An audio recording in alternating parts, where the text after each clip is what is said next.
امام مسجد کی بیٹیاں۔ دوستو، اگر آپ کے سامنے یہ ویڈیو آ گئی ہے تو کائنڈلی اس کو کمپلیٹ واچ کیجئے گا۔ انشاءاللہ امید کرتا ہوں کہ یہ آپ کو پسند آئے گی۔ جزاک اللہ۔ ہو سکے تو چینل کو بھی سبسکرائب کر دیجئے گا۔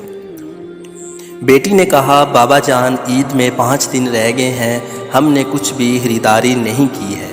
امام صاحب نے کہا، اچھا میرا بیٹا، ابھی بہت دن ہے، خرید لیں گے، چاند رات سے 1 دن قبل سب کچھ لے لیں گے۔ امام صاحب یہ بات کر رہے تھے کہ اذان سنائی دی اور امام صاحب جو بیٹی کو تسلی دینے پر شرمندگی سے آنکھیں جھکائے ہوئے تھے، ان کو موقع مل گیا، سر جھکا کر مسجد کی طرف چل دیے۔ عید سے 1 دن قبل جب امام صاحب ہر طرف سے نا امید ہو گئے، کیونکہ مانگنے سے عزت نفس جاتی ہے اور قرض لینا نہیں، کیونکہ واپسی میں آزمائش ہوتی ہے۔ خود سے کسی کو خدمت کی توفیق نہیں ہوئی، کیونکہ امام صاحب کے بچوں کے کون سا دل ہوتے ہیں جو مچلتے ہیں، وہ کون سا احساسات رکھتے ہیں، انہوں نے کون سا باہر نکلنا ہے۔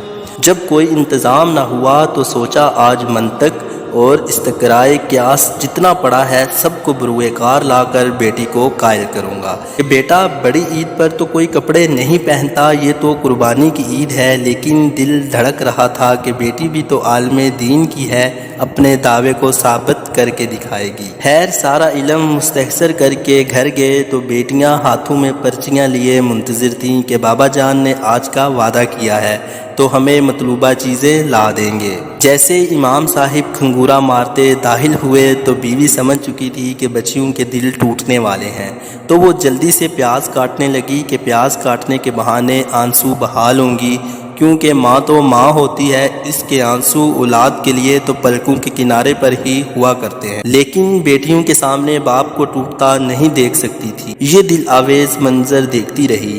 امام صاحب بیٹھے تو چھوٹی بچی آنے لگی کہ پرچی تھماؤں۔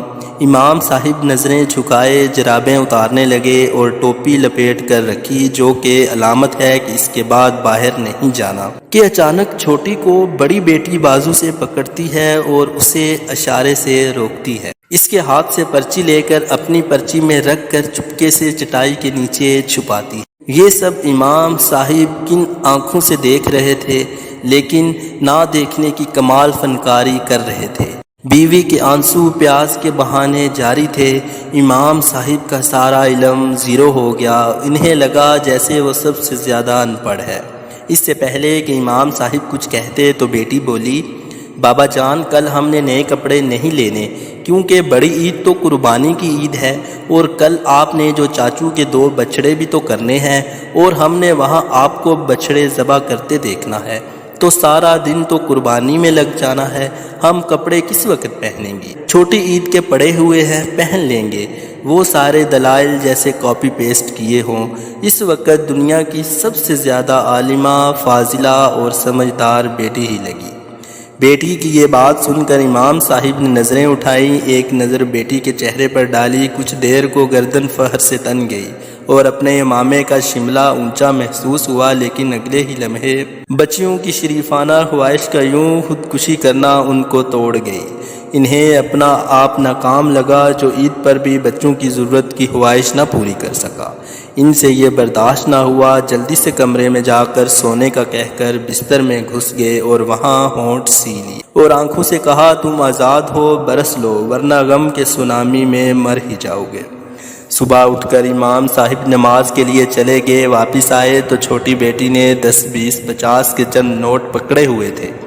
بولی، بابا یہ پیسے ہیں، آپ ایسا کریں کہ بھائی کو کپڑے لے دیں، اس نے کل آپ کے ساتھ مسجد جانا ہے اور وہ چھوٹا ہے، گلی میں کھیلے گا، سب کیا کہیں گے۔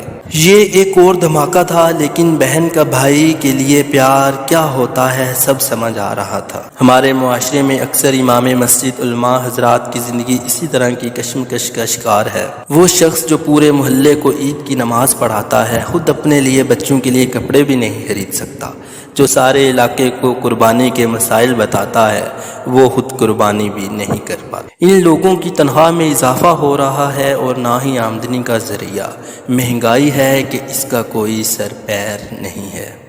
جزاک اللہ۔